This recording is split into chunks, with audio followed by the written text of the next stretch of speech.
IELTS reading এর প্রতিটি পাসেজে 30 সেকেন্ডে কিভাবে আনসার পেয়ে যাবেন আজ জানবো সেই টেকনিক। এটাকে বলা হয় কিওয়ার্ডস ম্যাচিং টেকনিক, আনসার খোঁজার সুপার পাওয়ার, যেটা দ্বারা খুব সহজেই আপনি আনসার পেয়ে যাবেন। তাহলে নাম্বার 1, কিওয়ার্ডস চিহ্নিত করা। প্রশ্নের ইম্পর্টেন্ট ওয়ার্ডস যেমন নেমস, ডেটস, নাম্বারস এবং ক্যাপিটালাইজ যেগুলো ওয়ার্ড আছে সেগুলা, সিনোনিমস এবং তার সাথে সাথে প্যারাফ্রেজেসগুলো খোঁজা। Number 2, scanning technique. এই স্ক্যানিং টেকনিকগুলো কি?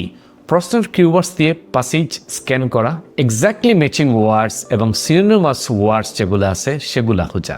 চলুন আমরা একটা এক্সাম্পল দেখে নিই। কারণ প্রশ্নটা হচ্ছে এখানে, what was the primary reason for the decline in population during the 18th century? এখানে বলছে যে 18 শতকের জনসংখ্যা হ্রাসের প্রাথমিক কারণ কি ছিল।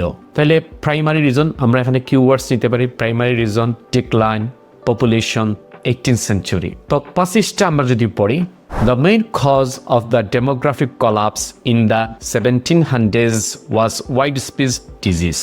যদি আমরা ম্যাচ করি প্রশ্নের সাথে প্যাসেজের, তাহলে দেখেন যে প্রাইমারি রিজন ইকুয়াল হচ্ছে মেইন কজ, ডিক্লাইন ইকুয়াল হচ্ছে কলাপস, আর 18th সেঞ্চুরি মানে 1700s। তাহলে উত্তরটা হবে কি? Widespread disease. সো ভিডিওটি ভালো লাগলে প্লিজ লাইক, কমেন্ট এবং আমাকে ফলো করুন।